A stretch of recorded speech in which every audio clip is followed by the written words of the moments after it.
नमस्कार साथियों, NEET exam को लेकर विवाद थमने का नाम नहीं ले रहे।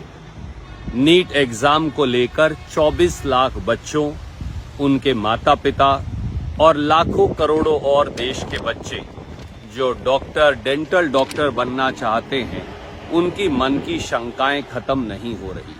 नीट एग्जाम को लेकर लीपापोती का मोदी सरकार का खेल, एनटीए का खेल और तामझाम और गड़बड़ झाला लगातार चलता आ रहा है। सवाल ये है कि इसका हल क्या है। सवाल ये है कि मोदी सरकार के पास जवाब क्या है। सवाल ये है कि एनटीए के पास जवाब क्या है। सवाल ये है कि क्या कोर्ट में जाने से मामला हल हो पाया। हमने देखा कि कल सुप्रीम कोर्ट में एनटीए ने ये कह दिया कि 1563 वो बच्चे जिनको ग्रेस मार्क्स दिए गए हैं और जिसकी वजह से बहादुरगढ़ के एक ही सेंटर से 6 टॉपर बने हैं, उनके ग्रेस मार्क्स वापस लिए जाएंगे और उनका एग्जाम दोबारा करवाया जाएगा। इस पीआईएल से ग्रेस मार्क्स को लेकर जो पीआईएल हुई, इससे क्या बच्चों को लाभ हुआ या नुकसान, सवाल ये भी है। हमारा ये मानना है कि एनटीए और मोदी सरकार लीपापोती करके 1563 बच्चों का एग्जाम दोबारा करवा के नीट के पूरे मामले पर पर्दा डालने की साजिश कर रहा है। 1563 अगर बच्चों का एग्जाम दोबारा भी हो गया तो क्या उससे मूलभूत नीट पे जो शंकाएं हैं, जो गड़बड़ झाले के इल्जाम हैं, लीपापोती के इल्जाम है, उनका हल निकलेगा? सवाल ये भी है। इल्जाम क्या है? सबसे पहले तो इल्जाम यह है कि नीट में पेपर लीक हुआ या उसकी आशंका है। इसका क्या सबूत है? सबूत है कि पटना के अंदर एक एफआईआर दर्ज हुई और एक अखबार ने यह भी लिखा कि 60 करोड़ रुपया इकट्ठा किया गया। 4 मई के एग्जाम से अगले दिन ये खबर भी आई कि बहुत सारे बच्चों और उनके माता पिता को गिरफ्तार किया गया। आज तक ना धर्मेंद्र प्रधान जी, शिक्षा मंत्री जी ने, ना एनटीए ने, ना इसकी जांच मामले की करवाई, ना इस पूरे मामले को बताया। दूसरी शंका क्या है? 67 टॉपर हैं। ठीक है, अगर आप 1563 बच्चों का एग्जाम करवाएंगे तो बहादुरगढ़ के एक सेंटर के 6 टॉपर हट जाएंगे। 61 टॉपर तो फिर भी हैं। 61 टॉपर कैसे आए जब पिछले सालों में ये टॉपर हुए ही नहीं? अगर आप देखें 2020 में केवल 2 टॉपर थे जिनके 720 में से 720 नंबर आए।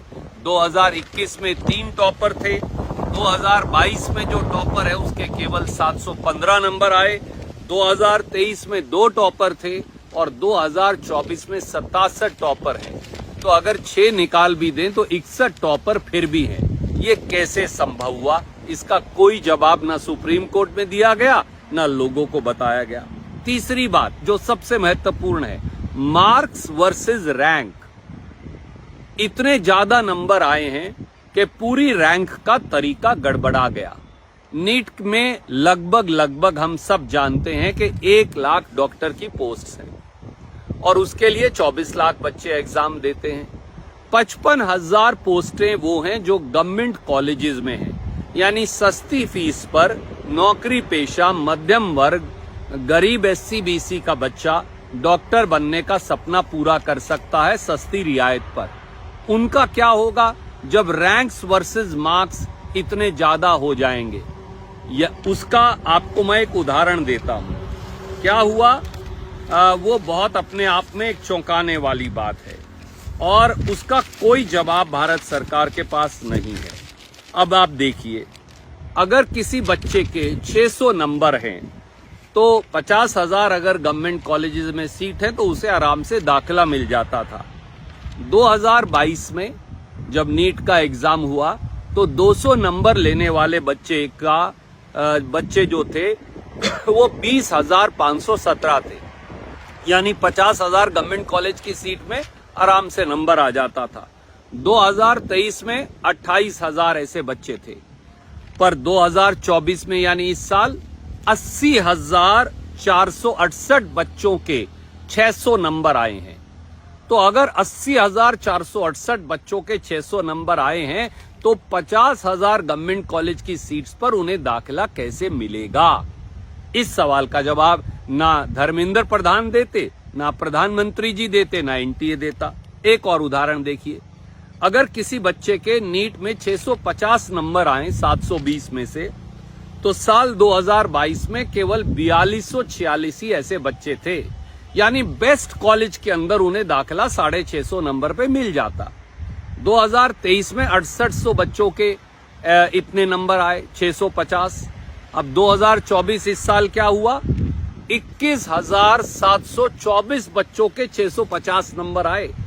दोस्तों आप बताइए, उन्हें अच्छा कॉलेज, मनपसंद कॉलेज कैसे मिल पाएगा? इसका जवाब ना धर्मेंद्र प्रधान देते, ना एनटीए देता, ना मोदी जी देते, ना बीजेपी देती। 700 नंबर अगर 720 में से कोई बच्चा ले आए तो लोग छलांगे लगाते थे।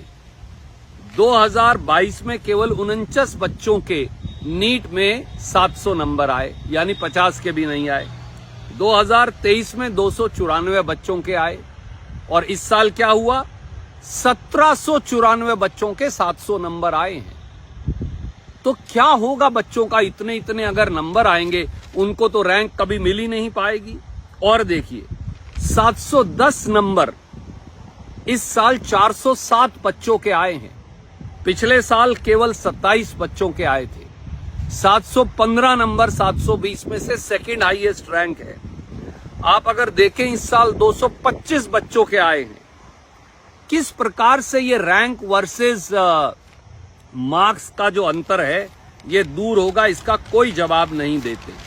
इसलिए सवाल बड़े सीधे 3 थे। पॉसिबल पेपर लीक, उसका कोई जवाब सरकार ने नहीं दिया। 67 टॉपर, 6 निकाल भी देंगे तो भी 61 टॉपर हैं, उनका क्या होगा? और मार्क्स वर्सेस रैंक, जो हाई लेवल ऑफ मार्क्स आ रहे हैं, इससे बच्चों का रैंक खराब हो गया। इसलिए ये 1565 या 1600 बच्चों की बात नहीं, 20,000 जहां नंबर आते थे, बच्चों के नंबर 20,000 बच्चों के आते थे, वहां 80-85 हजार बच्चों के आए हुए हैं। तो बच्चों को दाखिला मिलेगा कैसे? सवाल ये है। दोस्तों, इशू 4 हैं बड़े सीधे। नीट एग्जाम की सैंक्टिटी यानी विश्वसनीयता, उस पर अपने आप में एक सवाल खड़ा हो गया है। दूसरा, हेरा फेरी के इल्जामात हैं नीट में, पेपर लीक का इल्जाम भी है, नकल और गड़बड़ झाले का इल्जाम भी है, उसका कोई जवाब नहीं दे रहे। तीसरा, एनटीए यानी नेशनल टेस्टिंग एजेंसी की क्रेडिबिलिटी पर सवाल है, उसका कोई जवाब नहीं दे रहे। और चौथा, नीट का टेक्निकल और फोरेंसिक ऑडिट क्यों नहीं करवाते, उसका भी कोई जवाब नहीं है। सुप्रीम कोर्ट में जो बयान दिया वो केवल लीपापोती का एक सिस्टम है, उससे नुकसान ज्यादा हो गया बच्चों का, फायदा कम हुआ। अब मैं एनटीए की क्रेडिबिलिटी के बारे में आपसे एक आखिरी बात और कहता हूं। अब 67 टॉपर है, अगर आप 6 निकाल भी दे तो भी 61 टॉपर रह गए। एम्स दिल्ली में 56 सीट है, उनको कैसे मिलेगी? पहली बार 720 में से 720 नंबर लेकर भी आप एम्स दिल्ली में दाखिला नहीं पा सकते। एनटीए अब क्या कहता है कि सीरियल नंबर ऑफ एप्लीकेशन के आधार पर फैसला करेंगे।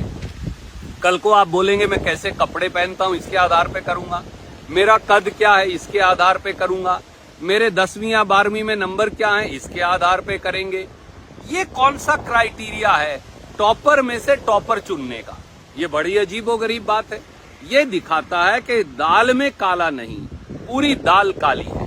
और एक इल्जाम और भी आ रहा है कि जो हरियाणा के फरीदाबाद में जो लगातार टॉपर मिले एक ही लाइन के अंदर लगभग नजदीक, उनमें से एक बिटिया तो 12वीं में फेल हो गई। जो 12वीं में फेल हो रहा है वो नीट में 720 में से 720 नंबर कैसे ला रहा है?